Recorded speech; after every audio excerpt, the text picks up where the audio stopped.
the champ of the mic on tonight. With a mind so slick and a suit so clean, he's running this ring like a wrestling machine. From gold-plated deals to jaw-dropping schemes, he's the mastermind of your wildest dreams. Stand up, take note, bow down if you can. It's the Brilliant Show with the Brilliant One. He's the man. Welcome in. We got Nate Bradley coming in. He'll be in just a few minutes. Y'all hang in there. Man, did you know that there is a Little Debbie park? What's up, Stephen Dixon? In I think Codgedale, Tennessee. They got Little Debbie cakes made up it's a little park with all these Little Debbie cakes out there. Is that not wild? That's just absolutely crazy. Hope everybody enjoyed last night. We're about to bring Nate in here in just a second. So here he is right now. Let's go ahead and get him in. What's up, Nate? What's going on? Not much, brother. Did you get everything situated? Yeah, no, I have no working computers right now, but it's all right. I got a phone. We'll make it happen. Yeah, we're going to make it happen one way or the other. Welcome to the Brilliant Show. That's all I can say. Appreciate you having me. Oh, yes, sir. I've been watching you for quite a few years. I wanted to ask you something. Mm-hmm. Back in 2019, I had a dude on my podcast. I cannot remember his name for nothing. But y'all were, I don't know if y'all were a tag team or if y'all were in a group or something. And it's just been racking my brain. Was it part of Fortune 5000? Was it Reginald I Gage? believe it was. It could have been. Yeah, it's 2009 sounds about right. I believe that would have been. I believe that would have been Reginald Gates as part of. It was Reginald Gates. Exactly. It was. I had him on the podcast back then. And so I've been watching you ever since then because he praised you very highly back then. And everybody that I've ever seen that's been around you's praised you highly. So I'm glad to have you on. I appreciate that. Oh, yes, sir. You just had a banger less than a week ago against Simon Phillips and what was his name out of CMLL? Fringe. I might not be saying that right. I'm pretty sure. It's Fringe. Yeah, something like that. I knew it. I didn't want to butcher it either. How did that match go? Because that was a packed house, man. Y'all really tore it down that night. I loved it. It was a lot of fun. Triple threats are always kind of, they're always kind of wonky. They can be tricky. Just one extra body can disrupt a whole lot of stuff. But it was a very cool. Had a good flow. Had a lot of fun. I enjoyed it across the board. So a lot of fun there. And I've got nothing but good things to say about him too. That was my first time ever meeting him. He was awesome. He was down for whatever. It was really cool. So. What's going on, Silicon Dave? You always seem to show up when Louisiana wrestlers are in here. Wonder why. Dude, you bring up the triple threat. That is one of the most challenging matches in wrestling. It's one of the hardest matches to do. A lot of people are like, why? Because there's so much going on, man. You have to pace it out just right and make everything make sense. It is. It's very, and it's, based on who's face, who's heel, that all disrupts it too. And there's a whole lot of different stuff that can just make it kind of, it just changes the dynamic. Cause usually you do a straightforward tag or a straightforward singles. And it's a pretty standard. It's I know what's happening here. I know what's going on here. And it's just the more bodies you have, in each direction, a triple threat and then a 4-way, it gets more and more. It's what is everyone doing here? And then it adds that extra element of this could get kind of chaotic and wild, but it's cool when it is good, it's really good. You know what I mean? When it works out really nice, it's really nice. So yeah, and it was one of those nights where it turned out damn near perfect. And that's awesome. Raza Rayleigh's got something to say here. He'll be on the show Wednesday night. Mm-hmm. So, yeah, y'all tune in for that as well. So, Nate, man, what year did you get started wrestling? Was it 15 or 16, somewhere in that area? 16. Yeah, 2016 in October. All right. Just kind of giving a brief little deal, how did it come about? What made you decide, hey, I'm going to give this wrestling a go. I'm going to go out there and go train? Well, so I was talking with all right, so let me see. So there was two things that were kind of like the catalyst. The first one was I was kind of like unsure, like I was still in college and I was doing all right, but it wasn't quite like hitting home. It didn't quite feel like, yeah, yeah, this is definitely what I want to do. This is what I and I just felt like I was kind of like selling myself short. It was like, hey, like you're too young to just not just go for it. And even if it doesn't work out, at least you try, And I remember I was eating one time. I was eating at like a Chinese buffet, and I had gotten a fortune cookie, and I never really put any like attention into anything like that, but it was like what I needed to see, and because I feel like everyone goes through this thing where you're kind of trying to live up to like expectations that were like set on you to an extent, what you should do, what you should be thinking, like risk reward, all that, and that kind of gets disruptive for a lot of people that just want to do something that doesn't necessarily seem feasible, but you want to do it, and it was whatever. I saw this at just the perfect time, and I had opened a fortune cookie and it said, no man is a failure as long as he's enjoying his life. And I thought about that and I'm like, all right, I think I want to do this. And I had messaged my friend, uh, and I said, hey, I think I'm really going to go for it. I'm really going to go for this pro wrestling thing. And I said, maybe when I finish up this semester. And he said, why don't you just do it now? Just get your foot in the door. Just do it now. I was like, okay. And I sent Wildcat an email, and Luke answered it, and he told me to come in that Tuesday and meet him, and that was it. Wow, that's crazy. This Gato, this cat, Fortune 5K. Do you know anything about this Gato character? I know of him. Yeah, yeah. We What about this Sling Petty? What the hell? I don't know how many personalities he's got, but anyway, how do you know Gato? he was working some Wildcat shows when I was first getting started, so I had known him from that. He said he almost attacked you in a subway, like the Yeah, restaurant subway. yeah. That well, they're fighting in the comments, huh? Yeah, they're already Yeah. getting started. Oh man, Yeah, this I don't really remember getting someone mean mugging me in a subway, but I do remember this homeless guy who had a mask for some reason, and a lot of people would be like, "Oh, what is that? Like a serial killer or something?" I don't know, but it was a cat mask, and he did have a knife. That was at a subway. That was some years back, though. That could have been Gato. I call them zombies when I see them walking around, like that. So that's probably what it was. Kenny Kraft's got a question.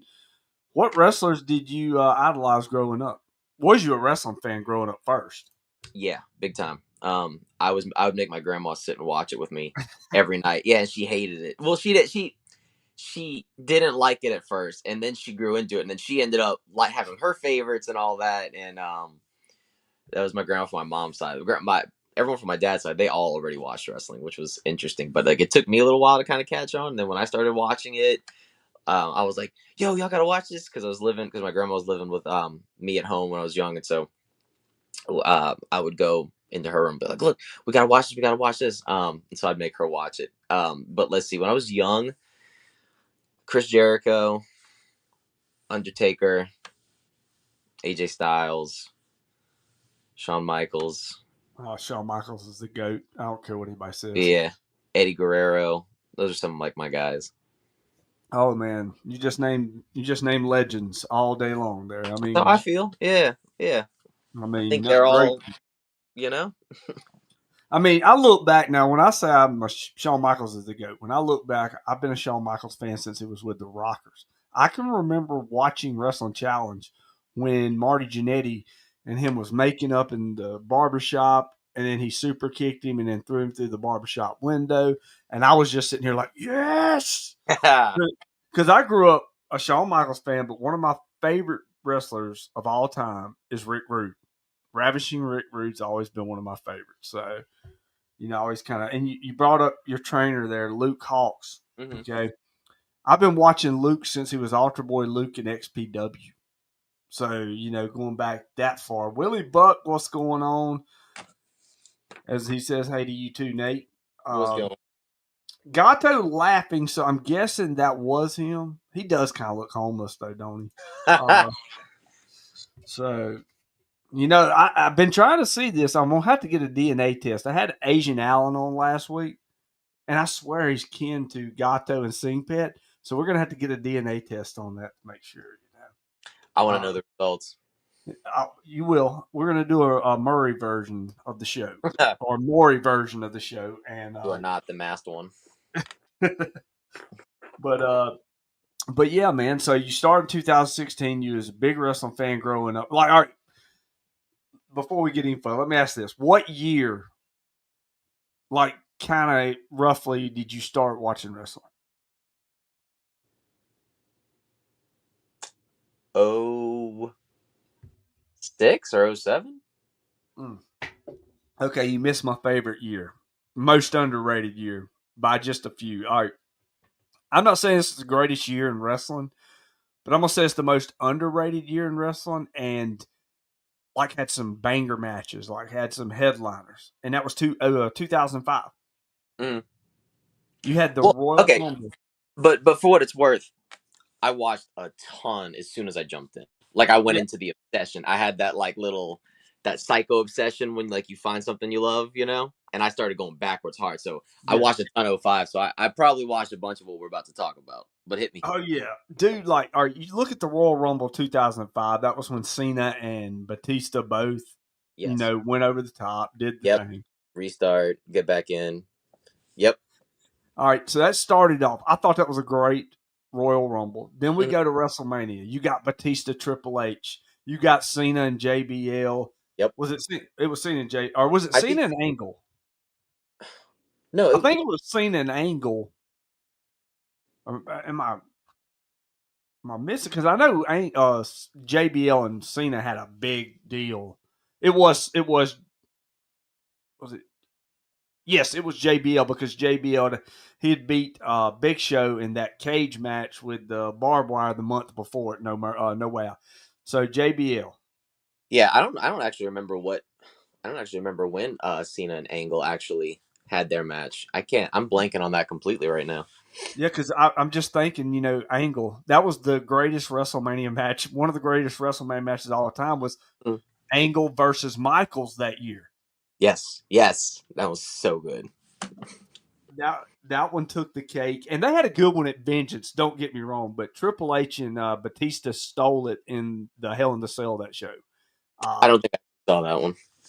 that was a hell of a Hell in a Cell. And then SummerSlam 2005. I just rewatched that the other night, and I'm still sitting here thinking that show was stacked, son. Hmm. Like you had Hogan and Michaels on top, Michaels overselling everything, which When was Sean great. was being so goofy. Yeah. Yeah. Yes. Because he was being petty. Yeah. You had Batista defending the world title against JBL in a no holds barred match. Mm. You had Eddie and Rey Mysterio in a ladder match for custody of Dominic. Yep. And you go back and look at that now, and you're like, oh, here we are. Dominic's taking over. And then you had the deal between Edge and Matt Hardy, which was the realism of the shit because they really hated each other at that time. And then you had Benoit taking on Orlando Jordan in the opening match and beat him in like 2 minutes. So it was just a stacked year on 2005. Now 2006 for me, mm, it was okay. Yeah. I just 2006 kind of let down. '07 was good too though. But let's get back into your career. We talked enough about WWE. So your first match, can you remember your first match? Yeah. Let me see. It was in. I don't know the exact day, but it was November 2017. It was a. It was a tag match. It was an 8-man tag. It was myself, Reginald Gates, Jace Valor, and a guy that we had at the time called Money Mike. And we had traveled from Louisiana over to Texas and Beaumont. We worked for Hurricane Pro. I can't remember everyone from the other team. Um, I can like remember their faces. Can't remember names. I hope I don't get any slack for that. But Yeah, I don't want them to hear this, think I'm trashing them. It's not like that.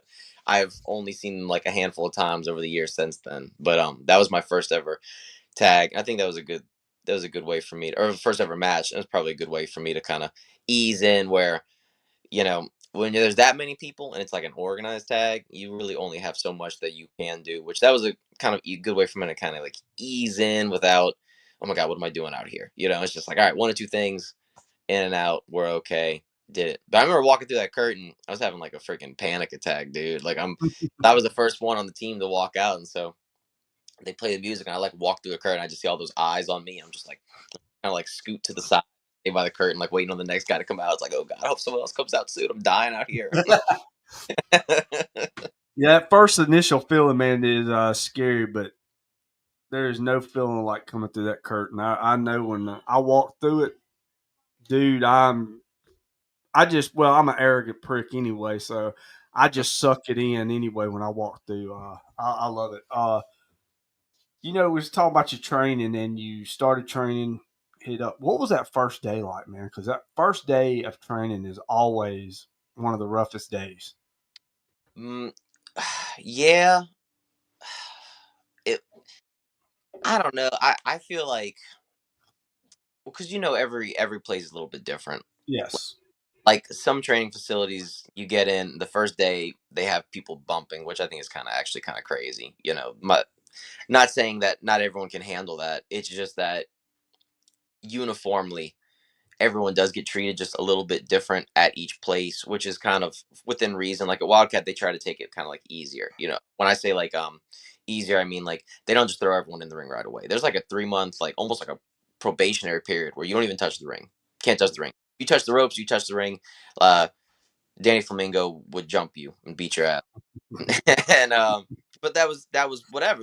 So first day it was just a lot of drills, almost like blow up drills, but like boot camp style. It's like, all right, you're grabbing this sandbag and you're running back and forth across the thing, and you're dropping, you're doing push-ups, you're doing sit-ups, and you're doing like wheelbarrow holds, and they're just trying to blow you up and just gas you up and see if you even got the cardio or the spirit for it. And then that wasn't like terrible for me because I was coming out of wrestling in high school, so like the militant style drills was whatever. It was Yeah. like this.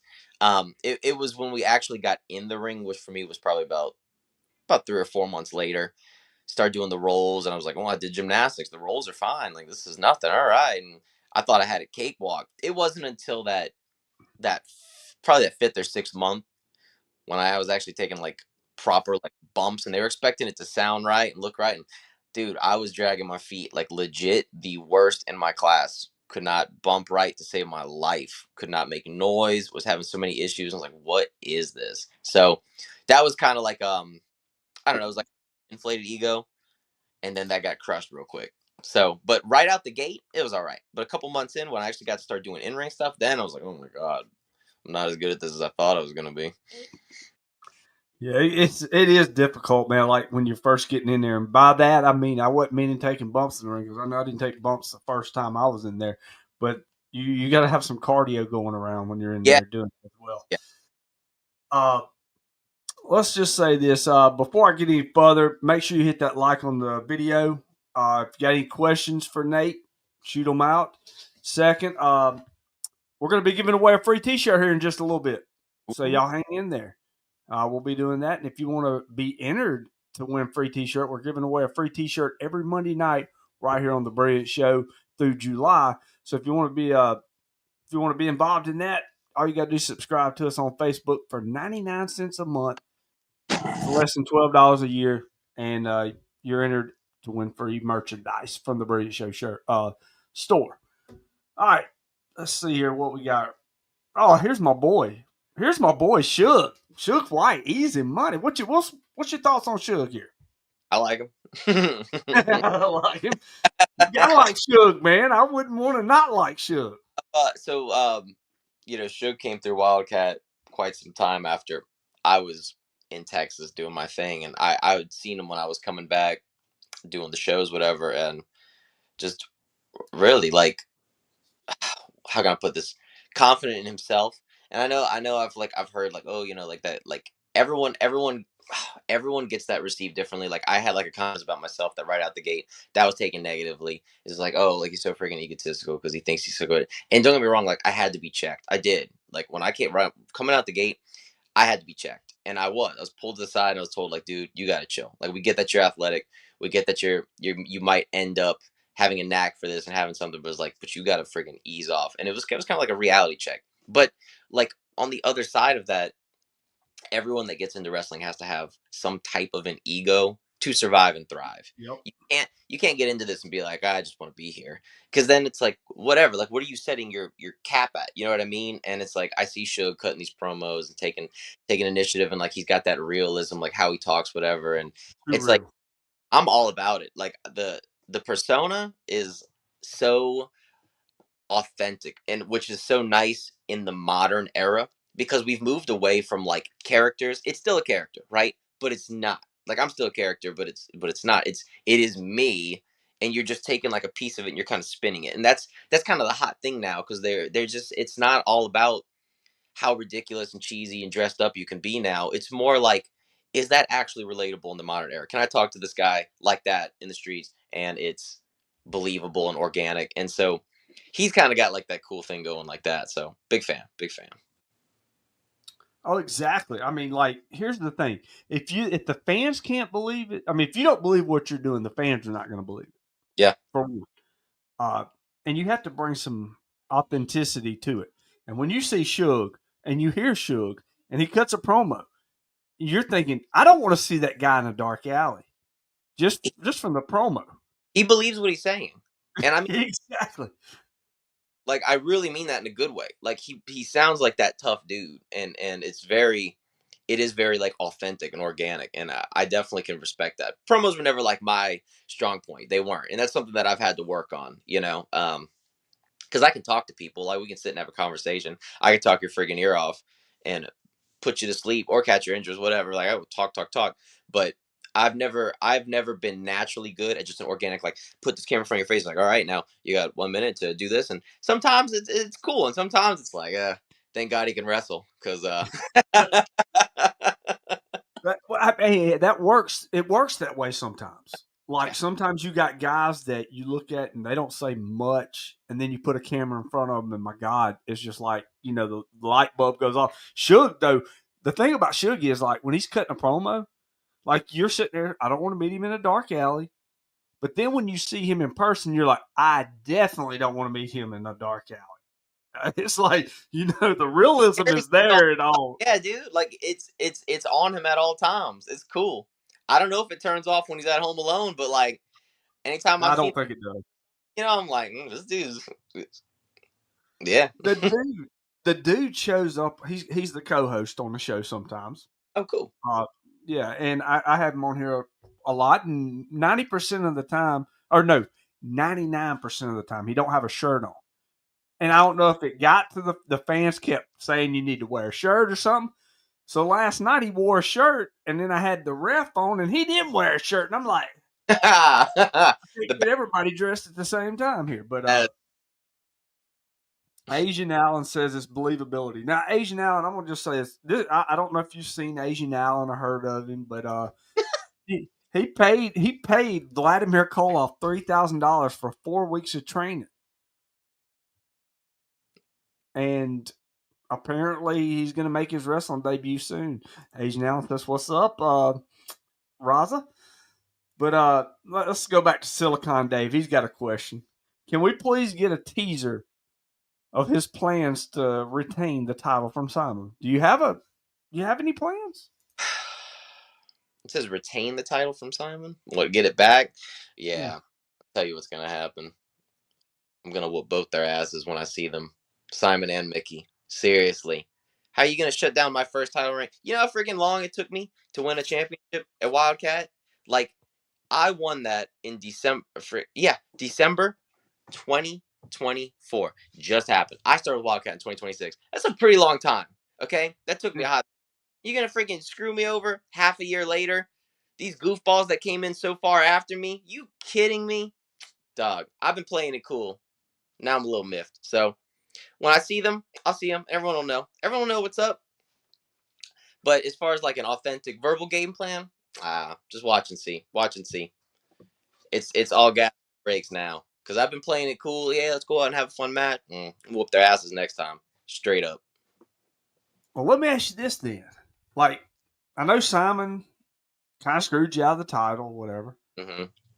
but you got to give him props. He's another one of those top talents Dude, he's that's badass. popping. I ain't got nothing negative to say about him as far as like him in ring. Oh, he's phenomenal. Like he's so good.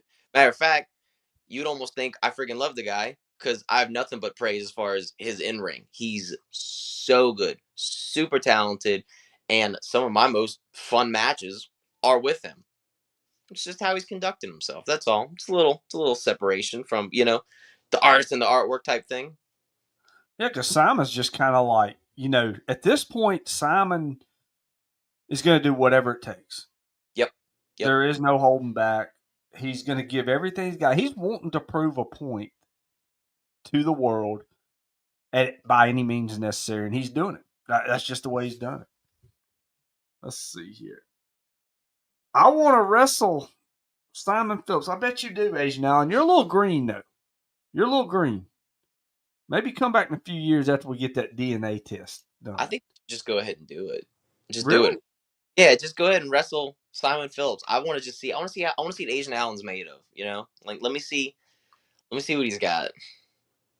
We might can make that happen because I believe Simon's going to start coming to. I know he's got a match coming up August the 2nd in Pascagoula, Mississippi. Maybe we can work something out with Asian Allen.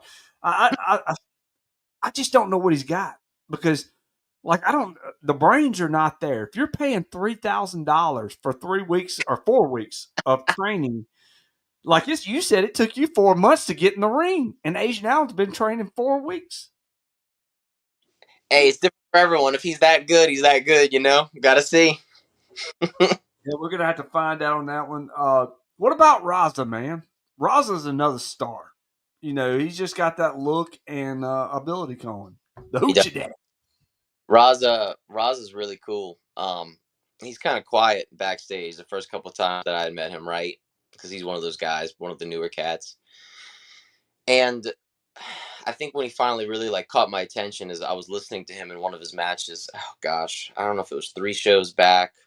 I think it was like 3 shows back, and I have trouble saying because I get scatterbrained and the dates do blur. But I was listening and I wasn't watching this match, not because I don't watch their matches. It just this particular match by chance I wasn't. It was a tag match that he had done, and I was just listening. I was listening to how the crowd was reacting to him, specifically him. And I remember I talked to him after that, and I was like, "Hey, dude, like I heard that." And it's just when you can connect in any way, shape, or form, whether you're good or bad, or you got like a cool thing, or you're a funny guy. If they organically are just like getting behind you, just because you're looking at them or just how you walk or whatever vibe, like you've got something. If you've got something they could sink their teeth into. And then I heard this is another thing. I don't know if he wants me putting this out there, but I'll take the heat for it otherwise. But like Luke said good things about him, and that means something to me because Luke doesn't just dish out praise. You know what I mean? Like I'm not trying to fluff it up too much, but like Luke is like like the most professional non bullshitter if I've ever met one. Like he will never lie. He won't tell you anything that isn't true. He won't put you over if he doesn't mean it. And I organically heard him say, like, are y'all listening to how they're reacting to Raza? It's like, that's cool. If he cares, like that's a big deal. Like once you get him to go like, hey, there's something, that means something. So I've definitely had eyes on Raza since then. So that's pretty cool. And I'm glad because I want to see everyone blow up and succeed. I mean that.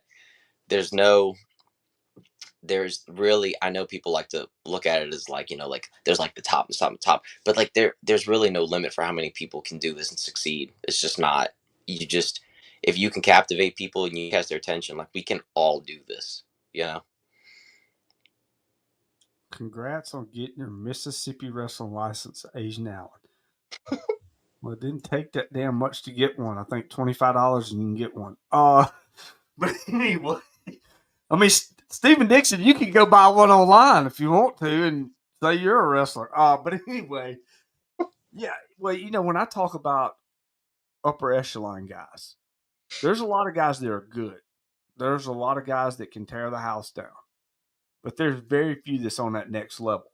Mhm. Like they can go out there and tear it down with anybody. And I look at, I'm going to name this. I am biased. He is my client. Vladimir Koloff is one of them.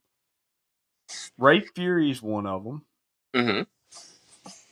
Suge White's one of them. Raza is one of them. Raza's getting there. I mean, Raza is tearing it down. I've watched your matches. I'll put you up there as well. Thanks. Simon Phillips up there. Because, and I'm not trying to shit on things, and I do that a lot. But I want to just say that there's very little wrestling out there now that you can go and say, "Oh, that dude looks like a wrestler." I know what you're saying. I mean, Not my uncle who drank the beer outside just 2 minutes ago. um, what you just said is something that Luke used to try and beat into me, and I didn't really get it. Something he used to say too. It's funny because I don't know if he still does because I'm not over at the training facility these days. I don't live there, right? And so I have no clue what it is he's saying to the guys or how he's there. But something he said one time that stuck. That when he initially said it, I was like, "The hell does that mean? That's so stupid." And he was like, "You don't know what you know. You don't know what you don't know until you know it." And I was like, "Duh." Like that's so obvious. That means nothing, right? And then like as the years go by, and it's like you just gradually discover stuff and people. You go to different states and you have different opponents and you meet different guys. It just goes on and goes on. And you do pick up things that it's like, oh, I could have never wrapped my head around that until this exact moment. And like suddenly that phrase as like not like as obvious and nonsensical as it seems somehow both at once. It's like, oh, this is what he's talking about. And it's just like I would have never been able to picture this until this exact scenario, and this exact scenario, this next scenario. And something that he used to say that now I preach, which is funny because I didn't get it either, is he'd say like he would show me my matches. This would have been like late 2019, I think.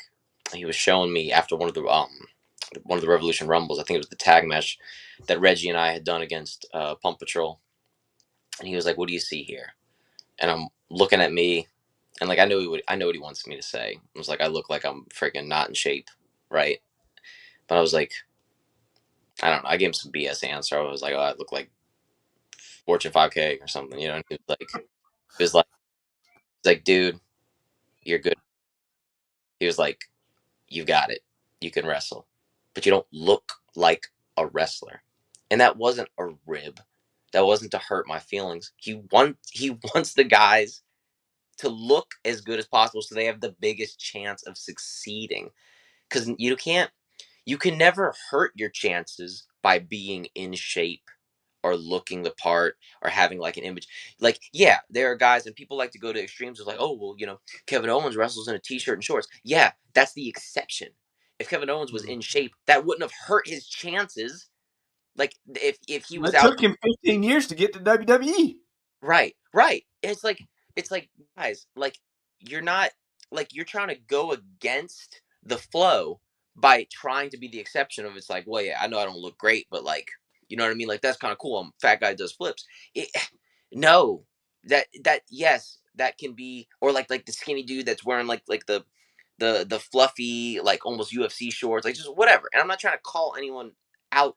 It's just like the better you look, the better your odds are, just based on the fact that you walk out and the crowd can go, "Oh yeah, I definitely don't look fit like this dude." Like that absolutely matters. That matters when they put you on a poster. That matters when people talk about you when they're talking about like, "Oh, he looks like he freaking works out a lot and looks tough." Like and when I started getting my head in the game and actually like taking my fitness serious, and I went from having like a little pooch and being all skinny to actually getting a body on me, people started talking about me and looking at me different. And then I started getting main event spots and I started winning championships. It's like that absolutely matters. It totally matters. And I could see it because I saw it from both sides, you know? So like take it from me, anyone that's listening that thinks that's a joke, it's not a freaking joke. Like I'm telling you, it made a difference for me. I wasn't getting carried by my in ring. I had to look the part too. Oh, exactly. Looking the part's always it. My thing is this: like, I'm a manager. And me just going out there and looking like somebody normal is not it. I'm going out there with my paintball suits. I'm going out there looking as gaudy as I can, as sleazy as I can, because that's what I am. That's just me. Asian Allen has something for you. He watches your workout videos for motivation. Good, thank you. And I post it for stuff like that. I mean, one, it's accountability, right? And two, Yep. and like and two, I want people to see that and be like, oh hell yeah, like I'm gonna go work out. I'm gonna put some of my favorite soundtracks, whatever as I've been listening to recently with it, right? And it's just like it's kind of like a period piece. Like I can go back and watch my old workouts and be like, oh hey, I was rocking out to that at that time. I was watching that show, whatever, you know. And like Luke used to say that. He's just like, dude, just post what you're doing, post your workout. I've heard plenty of people say that because it's good. It's good for you, and it's another, and also it gives you another layer of like I'm not just this guy who's trying to be a wrestler. It's like, look at what else I do, you know? And that's something else, not to go too off the rails with it, but it's cool to be like wrestling obsessed. It's cool to love wrestling because that's what we're all trying to do, right? Everyone in the wrestling business wants to make something of themselves in wrestling. That's fine, that's established. But again, going back to the thing I said, like what's believable, what's organic, what's realistic, authentic. You can't be like one dimensional anymore. So you can't just be the wrestler. Like, what else do you do? And it's like, oh, yeah, I'm in the gym. I like working out. It's like, all right, you went on a freaking movie date. That's fine. Post it. Like, do something that makes it to where like you seem like a human being as well as someone who's not just like this like linear. All they do is wrestle. You know, because that's actually not that relatable anymore. Because that might be relatable to other people that are wrestling obsessed, but that's not who pays to go see you. People that enjoy watching wrestling pay to go see you. So like if you want to connect with them, you've got to be more than just this like this is all I do. This is this one thing. Have these other things. Have other interests. Talk about other interests. You like art, you like freaking you like anime, you like games? Talk about it. Put it out there. Bring in a new demographic that if they happen to watch wrestling, now they like you even more because you do that and they know that you like that. It's like, oh, he watches that show that I love too. What? Like, you know. Yeah, I mean, and here's another thing. I'm gonna get to Silicon Dave's comment here in a second. I was reading that. It's like you need to have a personality. You need to be able to work that crowd. And a lot of people don't realize that. These people pay money to see you. It's not about what all you can do in the ring. It's about how you get them involved in it. And the more you get the crowd involved, the more they're going to come back the next time. Because they're going to be like, man, that was so much fun. I felt like I was a part of the show. Here's Yes. my money. Just take my money. And that's what you want on that. Nate, you're going to be at BIW Saturday? Yes. Josh Newell, one of my favorite people. I love Josh. I've worked with BIW over the years. And how many times have you been to BIW? This will be my first time. This will be a debut. Oh, making a debut there. So who you got Saturday? Nate Collins. Yep. Sam Humpty Dumpty over here just mentioned that Nate Collins and Eddie Martinez are also in that top echelon. I've been watching Eddie Martinez for years, and dude does have the talent. He's got a good look to him. Like I mean, he looks like a heartthrob. So he can get the kids. I mean, the girls involved. And but Eddie's a great talent as well. So yeah, Nate Collins and you. Nate Collins is another one. A lot of people I think overlook sometimes because Nate's one of those I wouldn't want to meet in a dark alley either. And he's my size, but he's a scrapper and he's a fighter and he can, he'll go at it. Uh, but Humpty Dumpty says he's going to be filming your match Saturday. Sweet. I got a funny story real quick. Go ahead. Because we've only interacted maybe two or three times, but you get a kick out of this. So in in Fort Worth in 2022, I think I was working for Lucha Brutal, and it was my second match for them. So this Look I at don't that comment. what's that? Look at that comment. Um, I don't. That's all right. I don't know. I don't I know get why. mad. See, not everyone needs access to internet. You see what happens? People don't know how to control themselves. They end up posting stuff. Like, look at this guy. He's been drinking again. Anyways.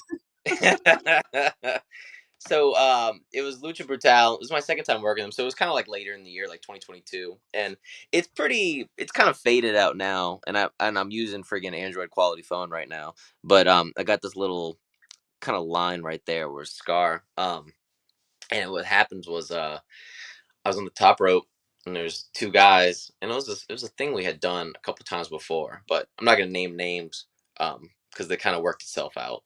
Um, as far as like them not really, or one of them at least, not really being around, prick. But we do this thing, top rope double Spanish. All I'm gonna say is one of them freaked out when we got up top, squeezed. We all rotated, everything just lands on me and exclusively me, and I'm on the bottom and a hip hits my head and it like splits me. I was like that open where they said they could like fit a whole finger into like that whole. Oh, It was crazy looking. The pictures are gnarly, but I was like knocked out. I was still like kind of conscious, like on like this autopilot, and I'm like pulling myself up the rope, and one of the guys is like, "You're done, bro." It's like, stop. And so whatever. We get done the match. I go to the hospital. They're stitching me shut. They put the IV, whatever they put in you, morphine or whatever, to kind of wake you up, whatever. I was like, I kept like blacking out and coming to, blacking out and coming to. But anyways, point is, I didn't say anything to Jenny, right? My wife. I didn't say anything to her because she didn't come with me to that show. Usually she comes to the shows and either she films the shows with title match or she's just hanging out. She didn't come with me to that show. I'm like, oh my god, the one show she didn't come to, I got messed up. I'm like, I'm not saying a word until I'm 100% good. So that's fine. But I'm at the hospital. I get on Twitter, and Nate Collins is like, man, I hope Nate's okay, man. I'm just like, no, stop talking. I'm talking about it. I haven't told her anything yet.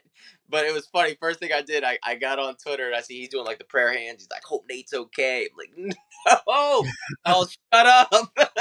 She doesn't know anything's wrong with me. But I don't know if he knows that. So that's just kind of a funny, that's one of my few interactions with him. old Nate. Yeah, I got to get Nate and Eddie on here. Eddie was on my old podcast back in the day. Nate Bradley is so believable because of the many unbelievable things he does. Silicon Dave. I know, right? Talking about being relatable. I'm doing all this stuff. Hey, and you know Oh, you got to get that crowd one way or the other. hey, you got But biggest fraud in the room right here. Yeah, you guys gotta do stuff everyone can relate to. Goes out and does double backflip, stick hands. Yeah, hey, I mean, somebody can do it on a trampoline, maybe. right. Them out in Sam, stop trying to get yourself over, big boy. Yeah, we know the card's stacked. Josh's cards are always stacked. So this being your first time working for BIW, yeah, getting brought in. This is where's that? West Monroe. yes. Oh, it's going to be an awesome show. I know Super Dave will be streaming it live. Let me go ahead and show that real quick. Mark out moments on YouTube. Go check it out. Super Dave's going to be broadcasting it live with commentary this Saturday night. West Monroe BIW. Not going to want to miss it. Go check out Mark Out Moments. And also, we're going to be giving away some free merch here in just a few minutes.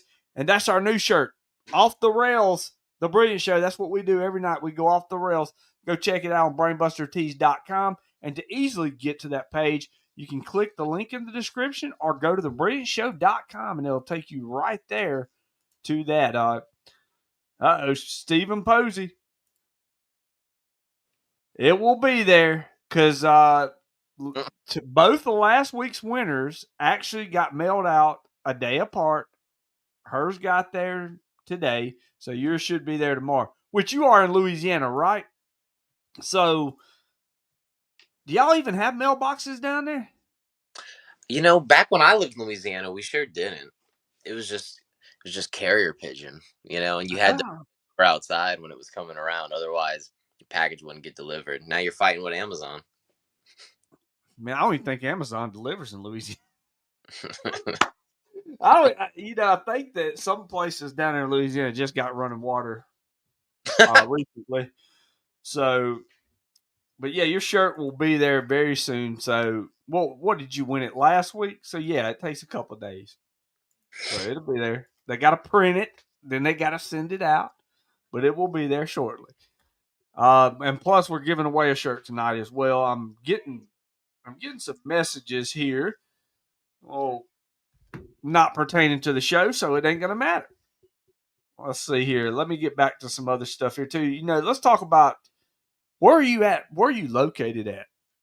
I live in Houston, Texas. Houston.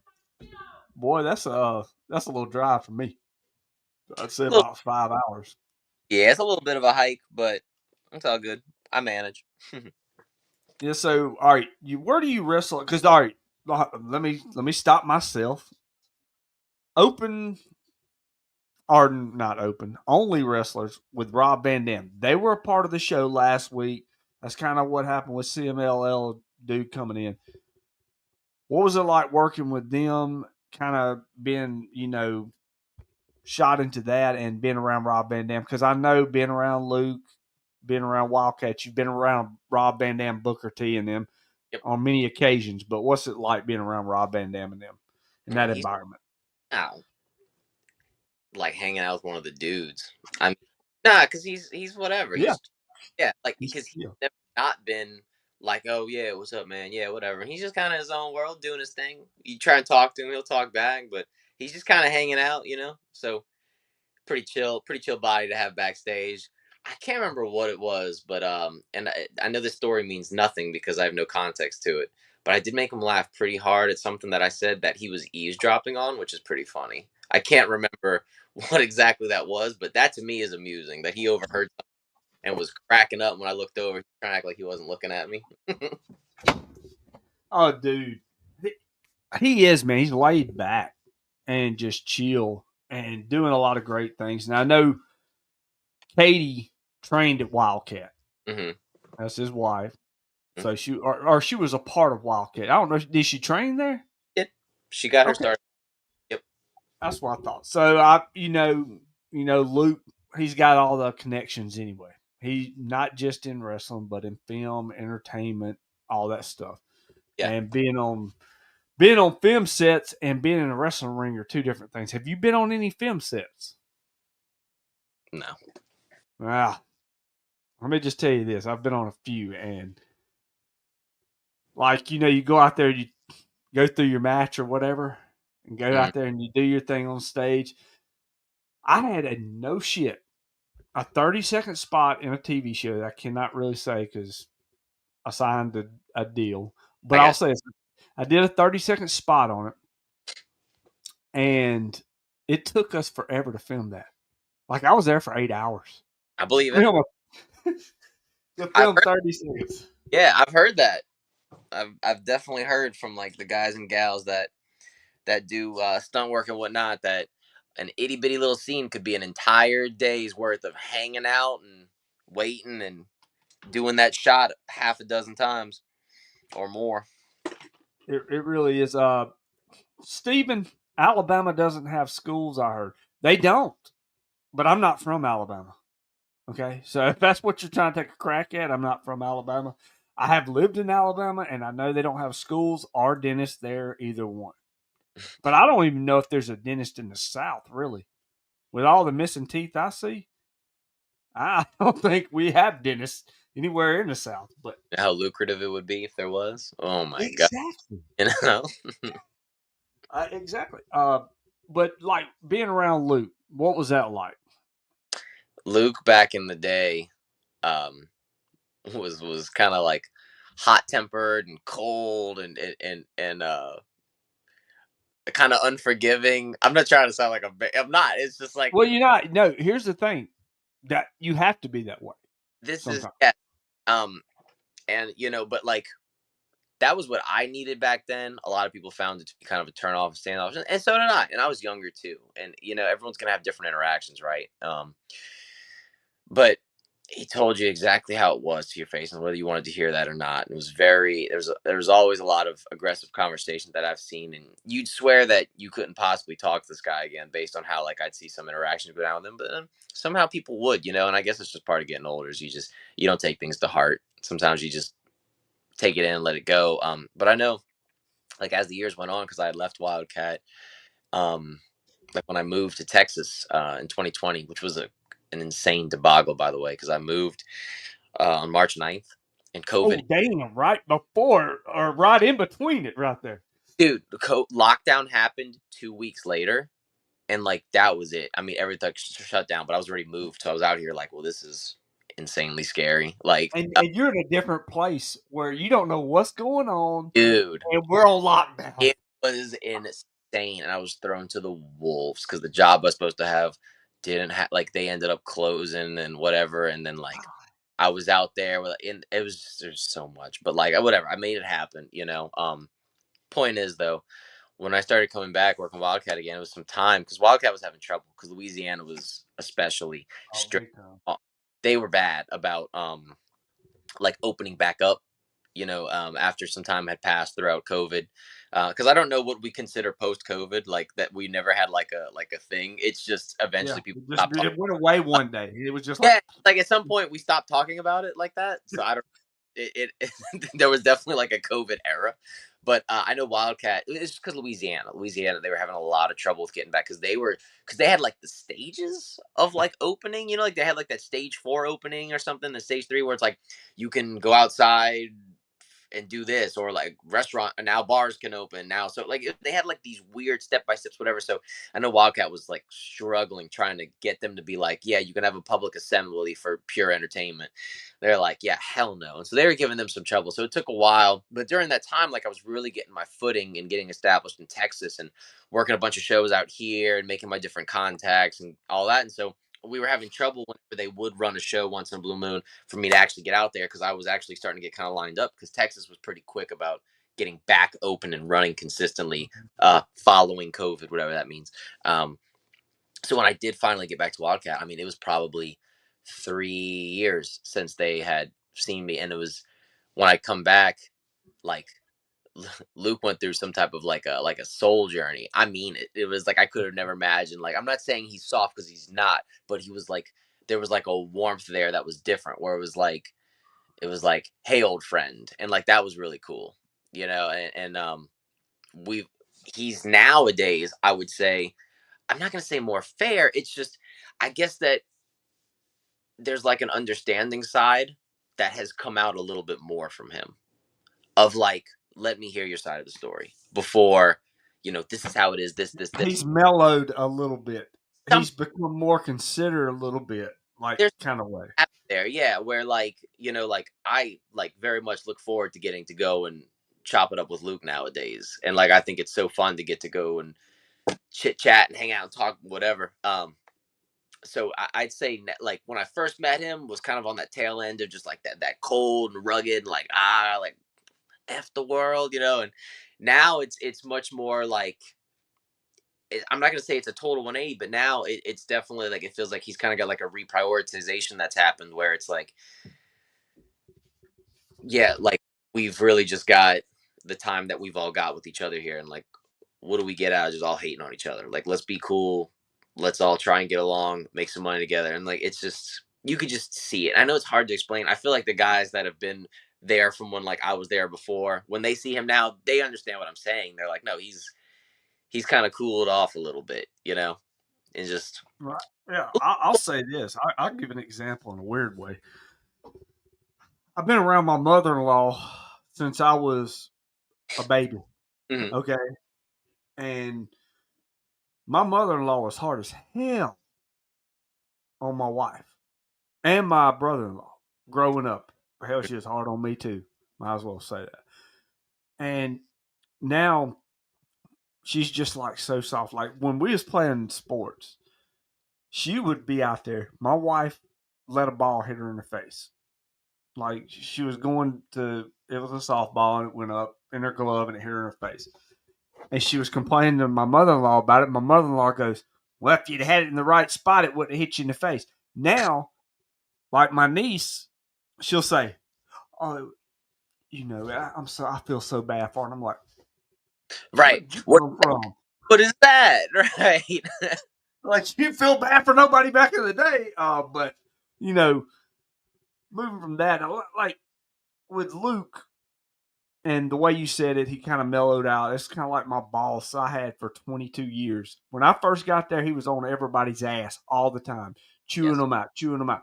Then as the years went by, like he got softer. But oh, I love him. I'm like, yeah, you didn't know him back 10 years ago. He's great now, but ten I've got years ago, he's different.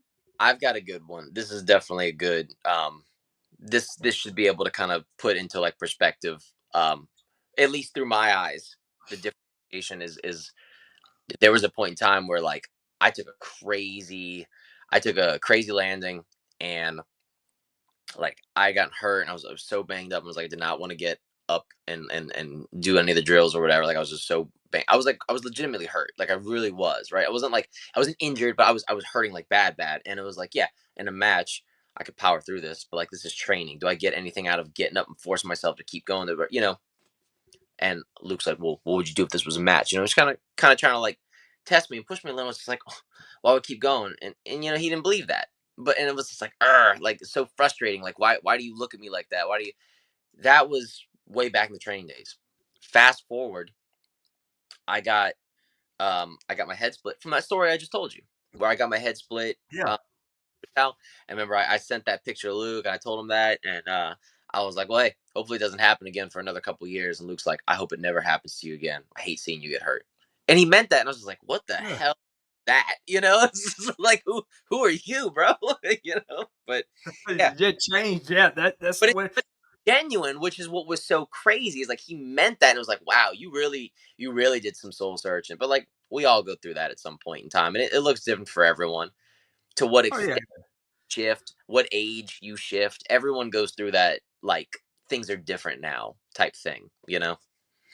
Oh, exactly. Ray Fury says, "Let's run a one-on-one or one Do it. versus one."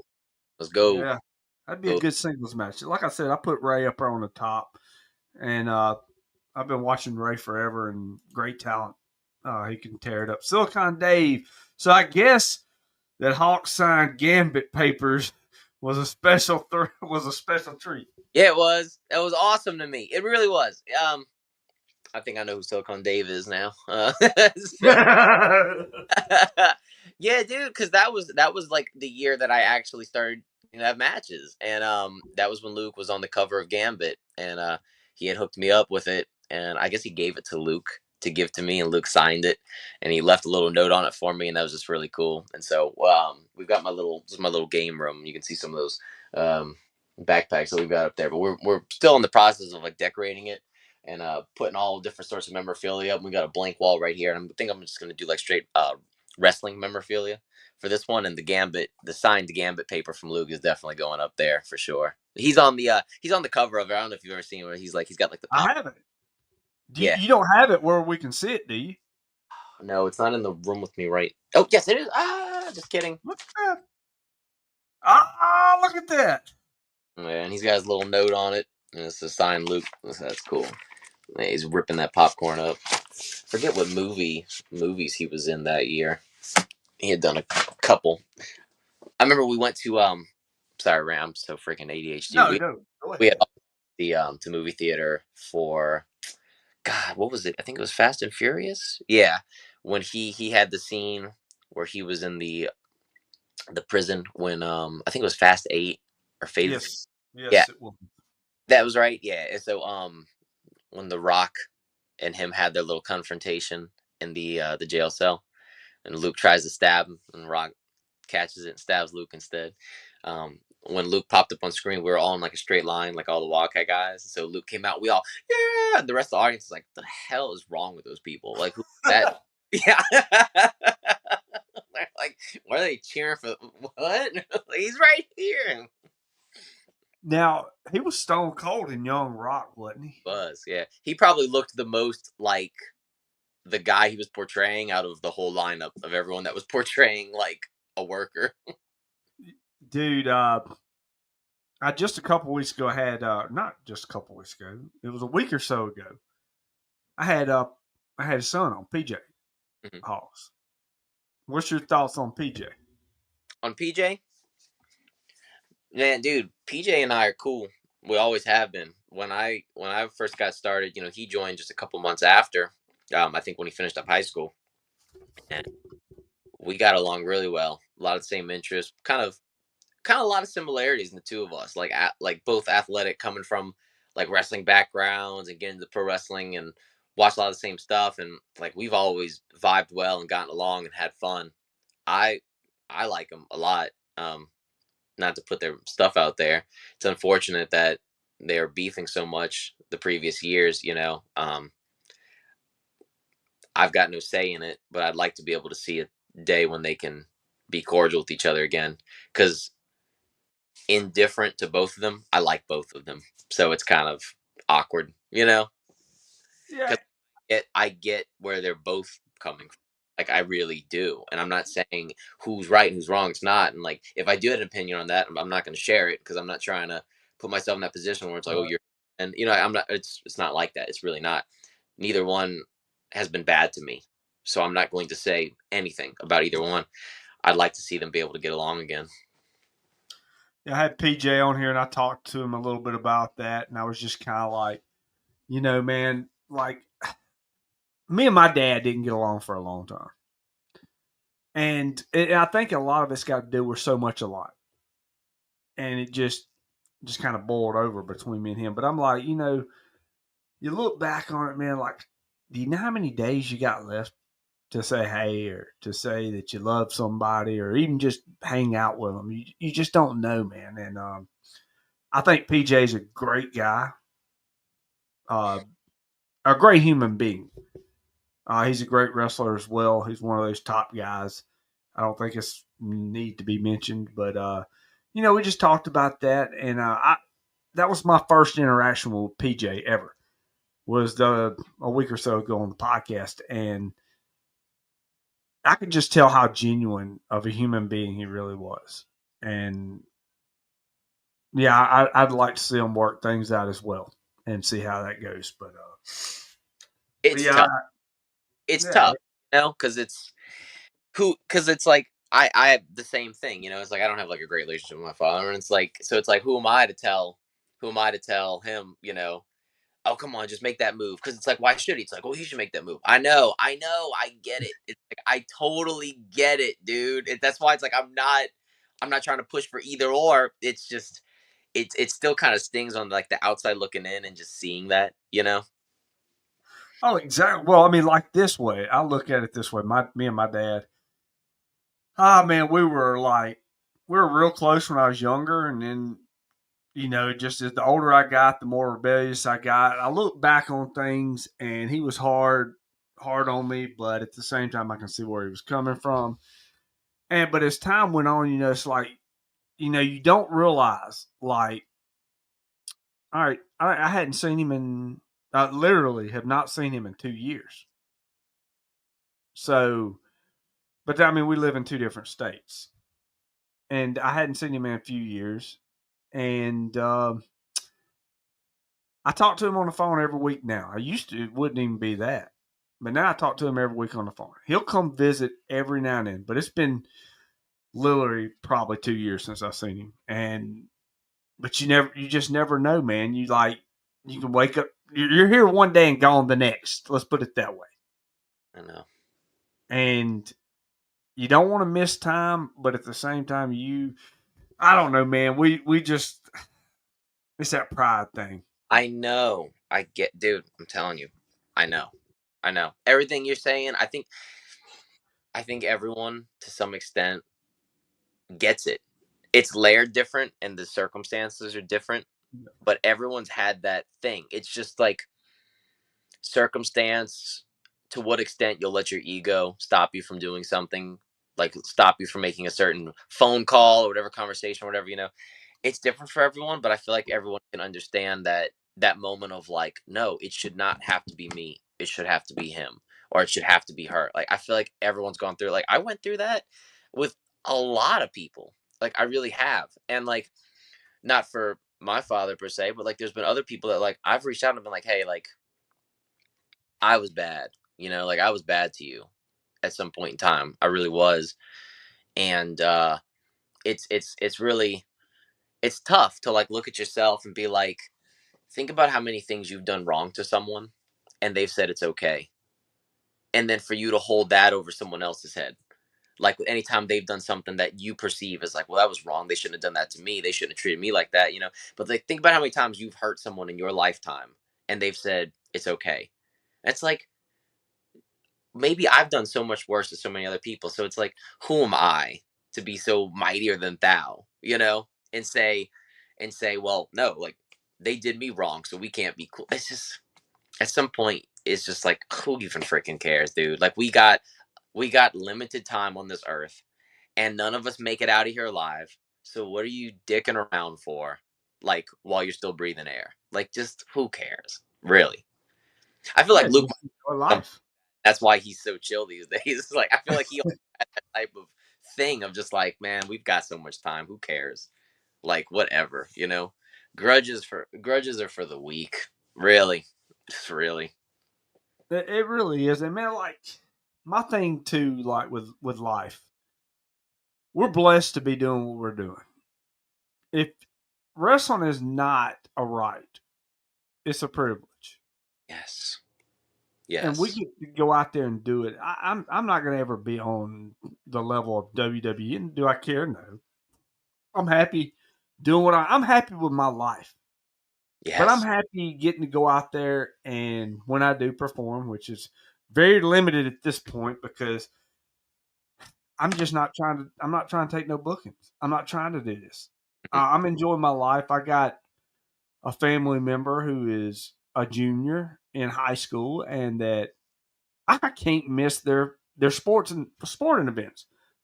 So starting like next week or the week or so, I'm gonna be cutting down on the Breeze show to twice a week because I can't miss sporting events, and school's about to start back up, Yeah. uh, and stuff like that. I don't want to miss out on it. Will I take a wrestling play? Yeah, but I'm gonna take one I want to take, Yes. not one that I'm gonna just take whatever's given. No, I'm not. Because honestly, I enjoy those weeks off sometimes. I've Yeah. got to the point where I enjoy doing what I'm doing right now and just having fun talking to you and just shooting the shit. That's that's the thing about it is that you got to enjoy life a little bit. Yes. There's a buddy of mine named Tommy Bolton, awesome wrestler out here in Texas. He moved to San Antonio. He's phenomenal. He has been wrestling a whole lot because he just had a kid, and so he was kind of preparing for that. And exactly what we are just talking about, kind of reprioritizing, you know. And he told me, he was like, hey, like wrestling's great, but like I got a kid on the way, and like I'm just mainly focused on that. And that's not bashing anyone that like doesn't like slow down wrestling for it. It's just No, everyone handles it different. Some people are like, all right, this is my life now. Some people are like, all right, I'm gonna keep doing this for a life for this kid. That's fine. You can angle it however you want.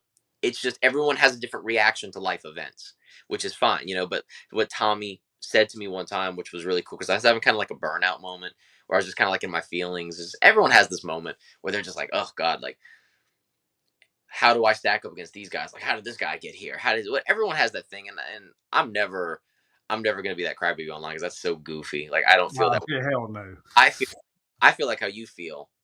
This was years back, right? But like I feel how you feel. It's like I get to go out and do this, and people like watching me, and I get to go and have fun with the guys. Like, dude, I could do this until I can't physically do it anymore. And I would be so happy. Like legit at this level, like I would be so happy being able to keep doing this because I love what I'm doing right now. If I make it to the next level, that's killer. If I don't, dude, I'm crushing it right now, and I get to be doing what I'm doing right now. Like, whatever. Point is, I was having that talk with Tom, you know, and just telling him I was having like this burnout, and I just feel like my mentality's getting kind of fuzzy. And like I said, it happens to everyone when you're just doing it, and you're doing it, doing it, doing it. Eventually, you get that little inkling of like, ugh, like what's happening? Why do I feel negative? You know? And Tommy's like, dude, you know how they like to say, and everyone has said this, and everyone has heard this, like wrestling doesn't owe you anything. It's true. And the same on that same line, you don't owe wrestling anything. So if you're trying to give 110 million%, do it and go for it and throw everything out there. But at the same time, if it is actually like hurting you, then stop. You don't have to stop completely, but like stop putting yourself in this position where you're like killing yourself to wrestle. Like ease back. It's fine. Wrestling's always going to exist. It's not going anywhere. If you need to ease back, you need to change what you're doing, change how you're going into like your matches or the shows, that frame of mind, or if you need to take a breather, skip this show, do whatever. That is so necessary because look at what you got going on outside of it. Wrestling happens when it happens. And then what are you doing the other 5, 6 days of the week? Who are your friends? Who are your family? What are you doing? You having fun? You going to the movies? You hanging out with people? Like, you still got a life outside of wrestling. And I think wrestling, it consumes people like with like this hyper fixation, and you just got to understand that like you don't have to make yourself miserable for wrestling. It's just not like that.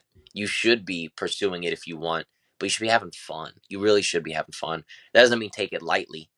That just means make sure you're doing it for the right reasons because you like doing it. Anyways, that I mean, that's the truth. yeah, and that really kind of helped shift my frame of mind where it's like, look at how many people would kill to be able to do what I'm doing right now. It's like, be grateful, and it's like, I get that fun. I'm talking to you right now. We're only Yeah. talking wrestling. Like, this is cool. Like, this is fun, and it's like, how many people would kill to be able to do that didn't get to or can't because they physically can't or they didn't have the opportunity, whatever. It's like, take everything that you've got with some gratitude for real, you know? Oh, exactly. Because there's too many pansies that run around in wrestling. And when I say pansies, before y'all get your panties in a wad, the thing is like they run around entitled. Hmm. Like wrestling owes them something. It doesn't. Uh, be grateful for the opportunities. And if you're given an opportunity, knock it out of the ballpark. There was 4.5 years that I went straight without a weekend off that I was going, going, going. And I'm to the point now. Hey, I can go back and have fun anytime I get ready. I can do what I want. I don't have to just do it anytime I want to. And Hmm. I'm happy with that. And that's what makes me. And EJ Runner just said something. EJ was on here. Too many people sacrifice their own mental, emotional, and physical health to the biz. Always be the best version of yourself. That's a good way. Because people people go out there and they think that they have to do this. And Yeah. they put themselves through hell for it. Everything you're saying, I've said this to people. Like the last couple years, I've said exactly that. Like, you don't have to do this and be miserable doing it. If you are not having fun anymore, dude, go find something that makes you happy. Or stop doing what you're doing in wrestling and go back to having fun wrestling. No one is making you do this. No one's making you do this. Have fun with it. Because if you're out here miserable, like, how are you expecting everyone else to enjoy being around you, enjoy watching you, or enjoy, like, you can't be out here trying to spread happiness by being miserable. It doesn't work that way. No, from 2020, or well, it's 2019 Hmm. to 2024, June of 24 to be exact. I stopped having fun in June of 2024. And other things as well, but I stepped away. I had to go away. I couldn't take it no more. And I stepped away for a reason. I was gone 9 months. I kept having people ask me, hey, when you coming back, when you're doing this? And I kept thinking to myself, when I get ready. And then just out of nowhere one night, I was ready. And I was back. And when I came back this time, I felt like, okay, it's time. I'm going to have fun this time. Yes. I was burnt out. I mean, when you're on the road everywhere, all right, I drive for a living. Hmm. And then I drive on the weekends to shows. Exhausting. It's exhausting. So I'm on the road pretty much 24 hours a day at that point, Mm. 7 days a week. And it was just like, I was burnt out. I And you got feel to rejuvenated. character and be a personality and show your best, and it tears you up mentally and emotionally. It's just like, where's the break? Where's the breathing room? But since I've come back and I'm just like, man, I'm not going to put myself back in that position again because I've been a cameraman. I have been a referee. I've been I guess you could call it wrestling. I don't know if I was a wrestler, but wrestler slash manager. I've owned my own company. I've done all these things. There's not much else I can accomplish. I feel like that I can accomplish in my world, and I'm happy with that. And I've had some great moments. So as far as it goes, I'm just having fun from here on out. That's all there is to it, and that's the way you should look at it. Don't ever put yourself through hell if you're not enjoying it. So Real. let's see. Yeah, 100%. Stephen Posey, you're 40. Well, that's young. 40, man. Spring People chick. start wrestling at 40. That's right. They do. Hey, they do.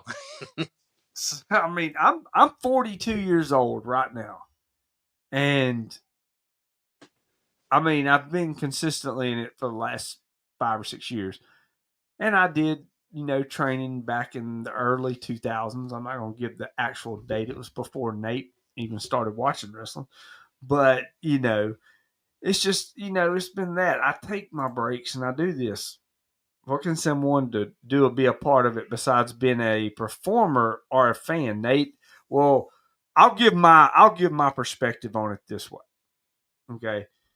If you're in the area of a promotion that runs, uh, just help out.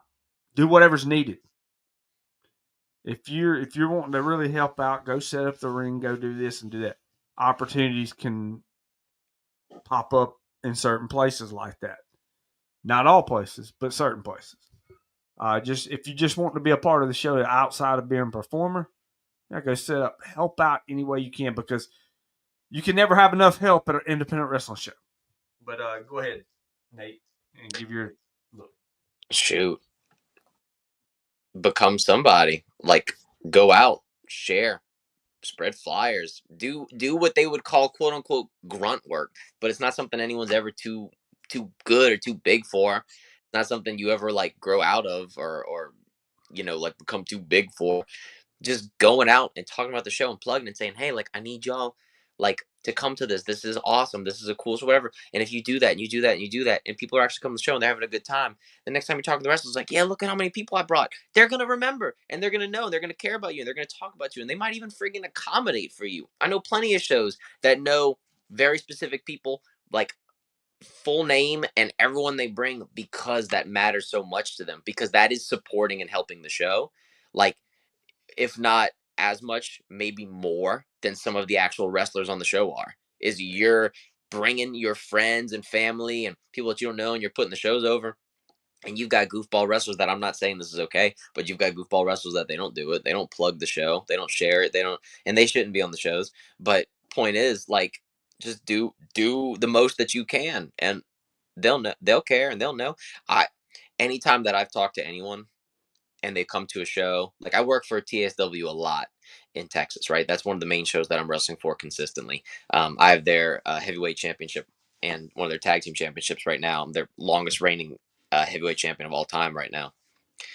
Anytime I bring anyone that I know from work or from wherever I met them to a show, no lie, at least half of them, they go out of their way to bring more people, who then bring more people, who then bring more people. That is freaking awesome. And I've got like the other wrestlers and like managers and refs on the show. They know all those people because that matters. That matters so much to them. Next thing you know, they're your friends with them too. Your acquaintances or your friends. And now you're not necessarily part of the show, but you kind of are part of the show because it's not a show without you now, if that makes sense. You Yep. being their audience and having your friends and fam and like I ask about if someone can't make him, like, what happened? Like, you okay? Everything's like, oh yeah, yeah, yeah. And I was just like, dude, it's not the same without you. It's not people that I only know through proxy. So I feel like that's a big one. Oh, definitely. That you well put that. That was well said. I always said this as a promoter. You can't always give the fans what they want, but listen. And if you can't give them exactly what they want, maybe you give them something they want that is just as good. Mhm. Maybe you give them something they didn't know they needed, and do it that way. Man, it's just like you can't run a wrestling show. You can't do a promotion without fans. And I think a lot, and this is another thing I want to get on, is like people or wrestlers forget this. A lot of wrestlers think that they don't care about the fan base. They look at them as below them. And they're like, oh, what do they know? They're just a fan. Well, that fan pays their hard earned money that they worked for all week or get paid every 2 weeks to pay to see you. They make accommodations. They take time out of their day. They could do anything. They could go to the movies. They could stay at home. They could go out to eat. But instead, they decide to allot time to come and spend money to sit and watch you. That is a huge deal. It's not a big deal. That's a huge freaking deal. Because in all reality, no one. And these people are treating you like you're someone. And that's so cool. And you can't become someone without everyone believing in you before you're someone. And that's so cool that like these fans do that. And that never ends. That never ends. You make it to the next level, it's the same thing. People got to want to come out and spend money to come see you for you to be a big star on the next level. If you're not drawing, you're no one. It's the same thing. Like they are quite literally like the most important part of the show. They Is really are. And a lot of people just forget that. Like, I see wrestlers all the time cutting their little TikToks and stuff, and the fans ask a legitimate question. Like I'm not gonna mention the wrestler's name because he's worthless. He has been a champion on a promotion. I wouldn't say like he's not WWE or AEW, but we'll say it was in between TNA and MLW, stuff like that. He was a champion on there at one point. okay. And he made a TikTok about a fan asking a legitimate question of maybe you should work the crowd more, maybe you should do this a little bit more. And then he looks at it and says, well, you're just a fan. What do you know about wrestling? Well, I see. that fan pays money. Yeah. Yeah. That fan wants you to get them involved in it because that's an experience for them. Because it's just like you said, they can go to the movies. Hell, they're having something downtown. They're having a festival downtown. Anything other than come see you and you waste their time. Exactly. So be a little more considerate to the people that pay to come see you, because if they didn't pay to come see you, guess what? There's no wrestling show. That's why a lot of people are turned off by the fact of supporting independent wrestling. Mm-hmm. Is they see a bad show, because we talked about this earlier. A lot of them don't look like wrestlers on shows. All right. So they go see a bad show. They're turned off by independent wrestling when there is a good show right over here. And they're not going to see that good show because they accidentally went to the wrong show. Yep. But you Yep. can still get them. You just got to change their mind. But when you spit in their face and tell them that they're not good enough to talk to you, well, I guess you're not good enough for their money. Yeah. And it's so it sounds so like sleazy even having to say that out loud.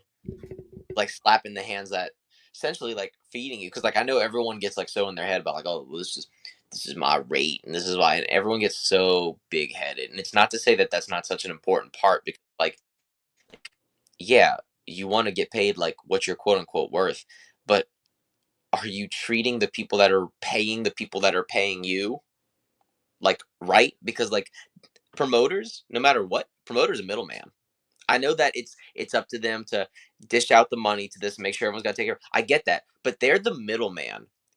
If they are not getting money for the shows, there's nothing for them to give you. So your obsession, you need to make sure like you really are like that guy, and those people like love you and they love to talk to you, and they don't feel turned off by something like that, like asking you a question, you shoot them down.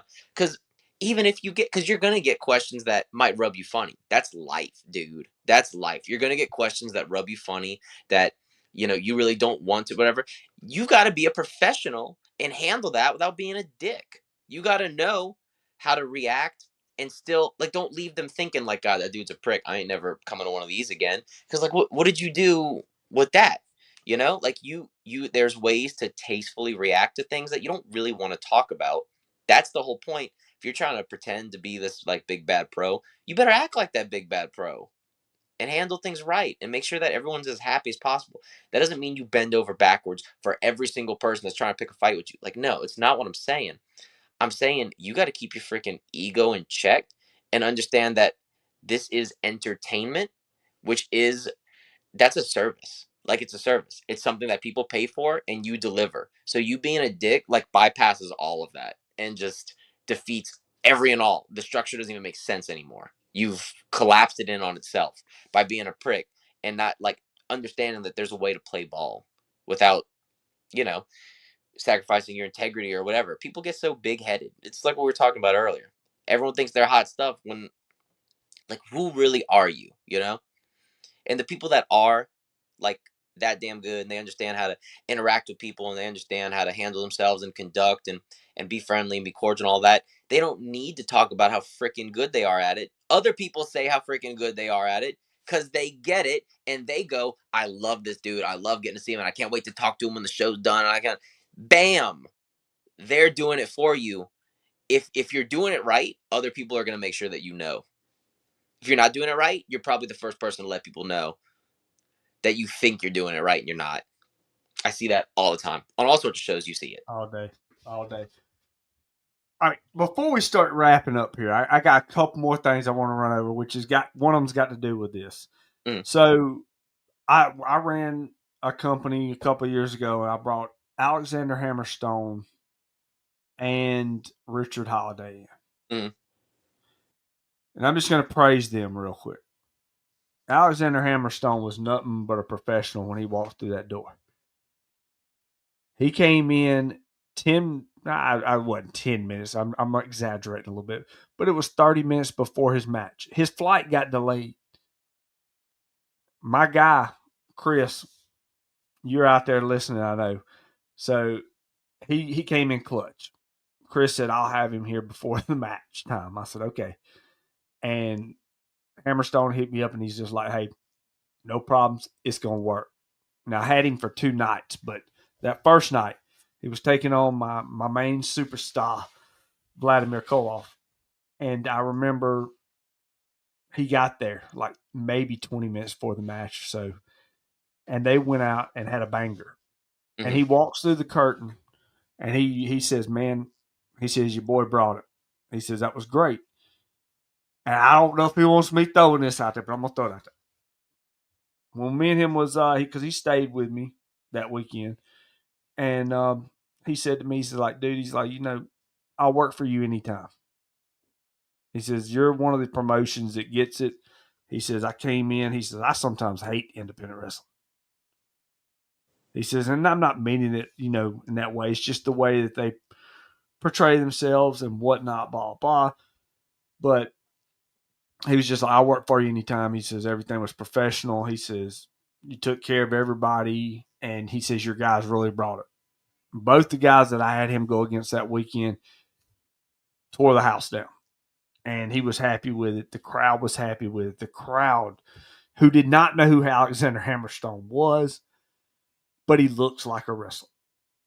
They showed up. They did the meet and greet. They did everything because they was intrigued. Mm-hmm. Richard Holiday, same thing. Great guy, came in, did his job, was nothing but professional. He worked for me several times. Because literally after Hammerstone worked with me, he got signed by TNA at that time. And he even hit me up and said, hey, man, I'll still work for you if I'm available. I said, all right. But Holiday worked for me several times. And he's the most marketable man for a reason. Because he markets himself very well. And you're given a platform like the internet here. Mm-hmm. To market yourself, to put yourself out there, to promote yourself. And when you go to promotions, like mine, where Hammerstone's not known, Hmm. what do? You market the promotion you're going to. He cut a promo for me. He did all this for me. He got there. He mingled with the fans. He did this. He did that. He did everything a professional would do. And that's another thing that a lot of people don't do.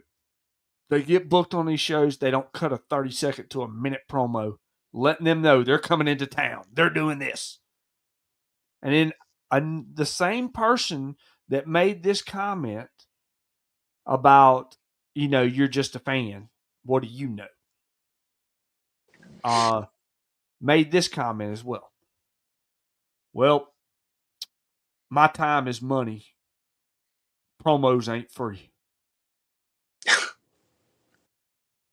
So you're going to charge a promoter. That comes with your fee. You're going to give them a set fee. And you're going to charge them for a promo because promos ain't free. You're an idiot. Sane. Here's the thing. Not everybody knows who the hell you are. Just because you think they're supposed to, they don't. So when you're going to a promotion that you've never been at, it's best to cut a promo to let the fans know who you are, whether you're a babyface, whether you're a heel. Let them know so that they can invest in you. Hmm. Because when they see you cut a promo, oh man, I like this guy. He's really good. Or man, I hate him. He's mean. Blah blah. He's terrible. Whatever. But either way, you're getting yourself over before it's even go time. Right. And I've seen that happen. And I'm just like, so you want to charge for a promo, yet you've never wrestled for WWE, you never wrestled for AEW, you've never wrestled for any big time promotion, you never wrestled in Japan, you never did this. How the hell just because you're from some town in Georgia doesn't mean everybody in America knows who the fuck you are. So stop being big headed and acting like people know who you are when they don't. And cut a promo for the promoter that's already paying for your flight, your booking fee, and now you're going to charge him for a promo? First off, I'm just going to say this, and I'm sorry, I'm speaking too much. I'm going to just say this. Let's look at it, and I've done this. I've broke this down several times. Let's say this person, because I know his booking fee, so I'll go ahead and say it. Let's say $250. That's a booking fee. So on average, you would have to bring 25 people in to even break even on this guy. Hmm. That's at general admission cost. That's not counting front I was row. gonna say, and that's like kind of dated pricing now because it's Yeah, gone. Yeah, it's gone up. Yeah, yeah. it has. And then, but second, a flight. Hmm. So I'm going to add that as another $250. So we're looking at $500. That's being low. Right. I'm cutting it low right now. So we're saying 500. You got to put 50 people in the seats. Can you guarantee me that you're going to put 50 new people in the seats when you come to my promotion? No, because my local guy is going to put more asses in the seats than you are.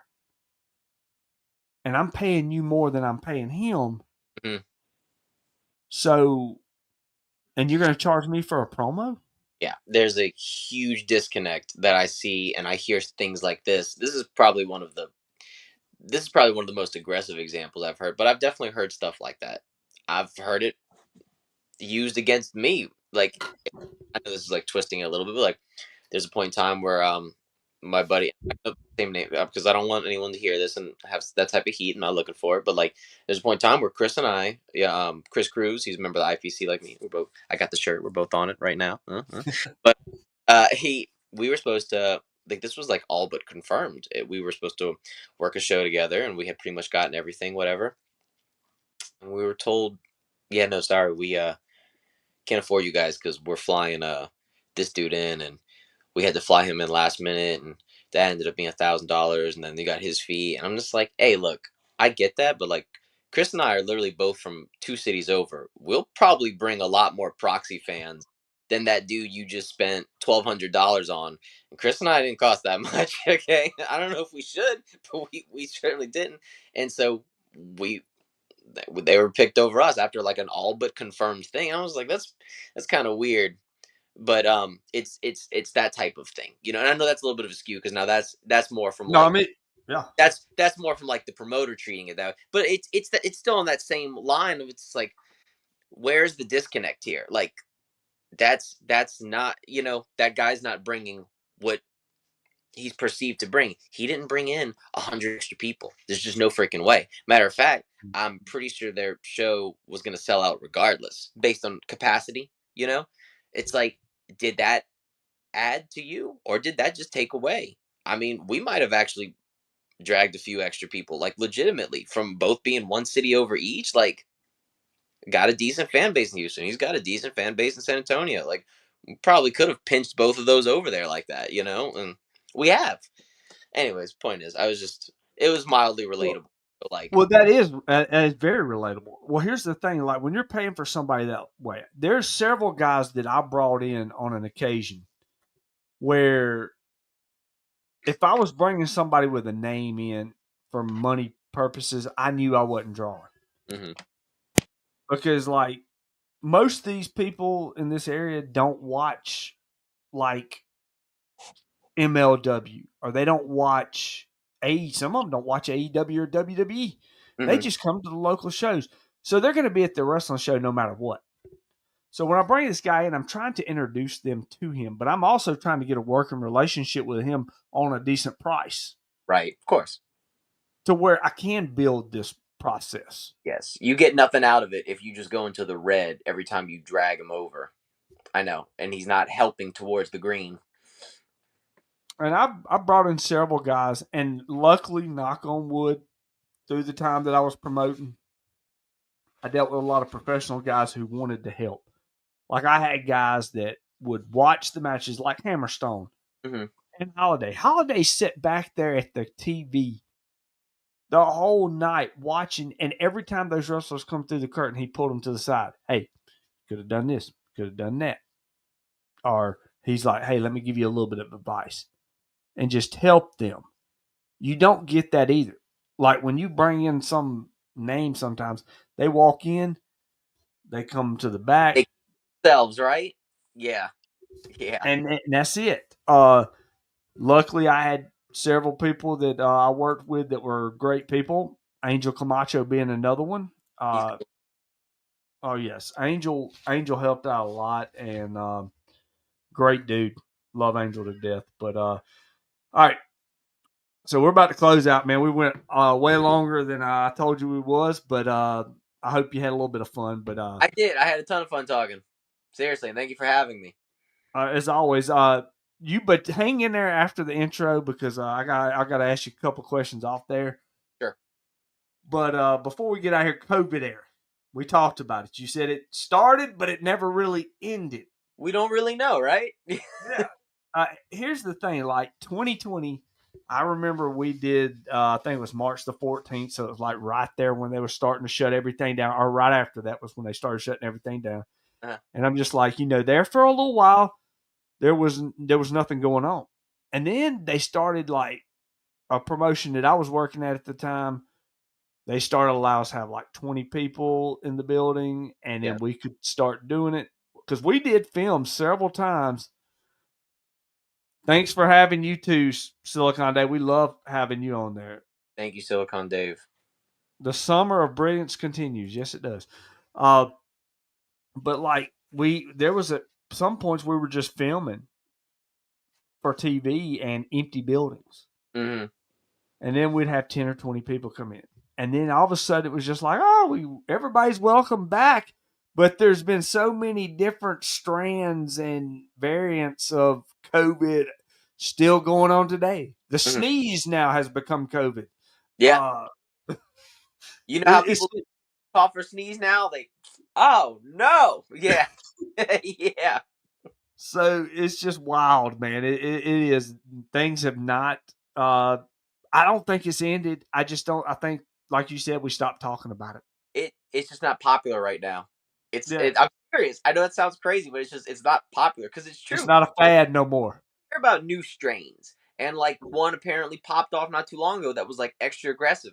That didn't really get any real traction. No one seems to care right now. It's like, okay, cool. Y'all waiting for the next big bad thing now? Great. But see, like when it first happened, like the world was in a panic. Yeah. It was coming to an end. Yeah. Everybody was going to die. Yeah. Oh my God, we're going to be zombies. And Yeah. now we're like, oh, it's just another strand. I'm like, well, I Yeah. was saying that in 2020. People desensitize. It's weird, right? Yeah. Yeah, it's crazy. But hey, I appreciate you coming on. I hope you had a good time on the Breeding Show. And just like I So much. said, hang in there a minute.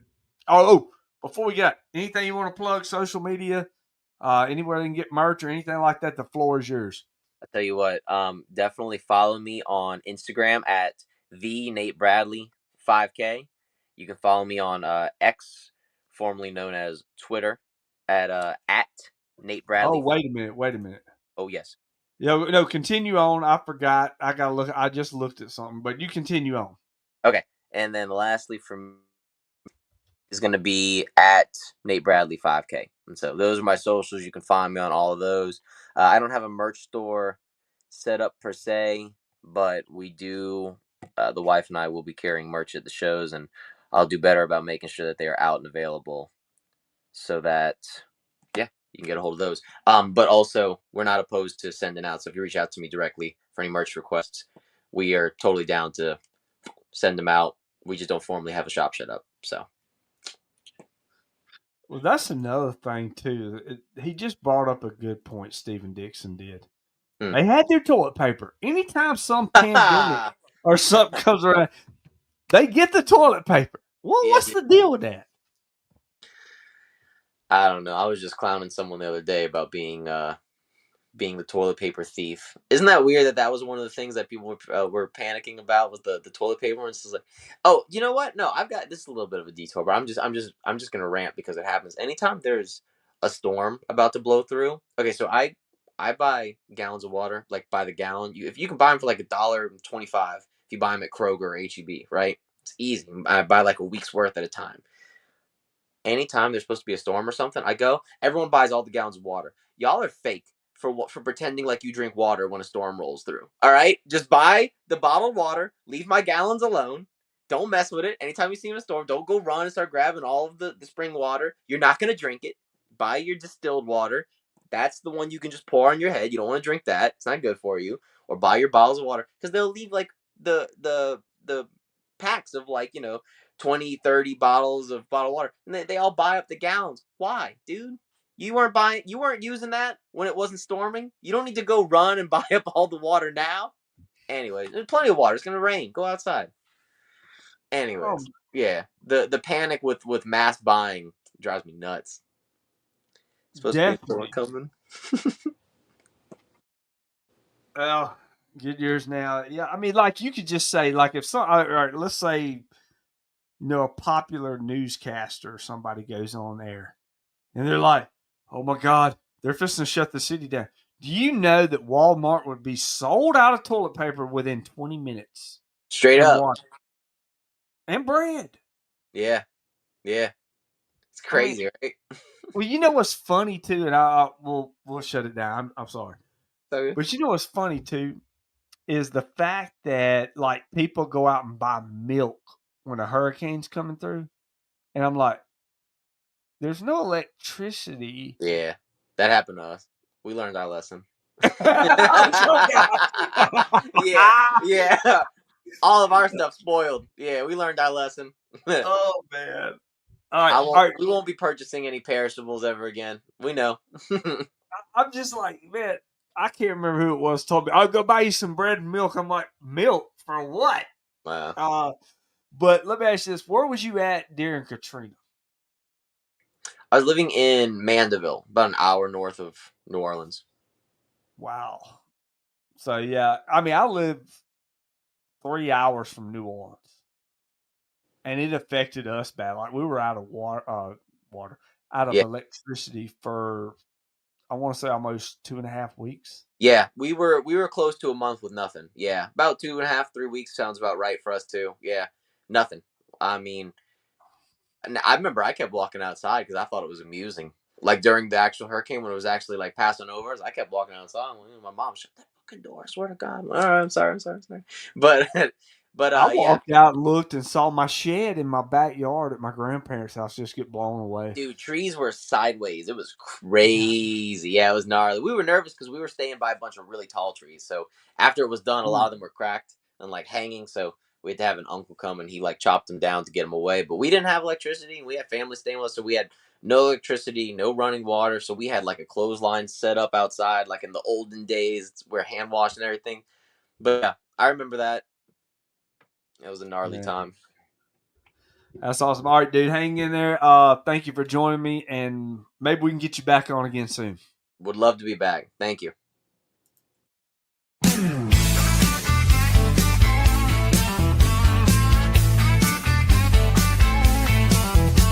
Lights blaze bright, it's a glorious sight. The champ of the mic owns the night. With a mind so slick and a suit so clean, he's running this ring like a wrestling machine. From gold-plated deals to jaw-dropping schemes, he's the mastermind of your wildest dreams. Stand up, take note, bow down if you can. It's the Brilliant Show with the brilliant one.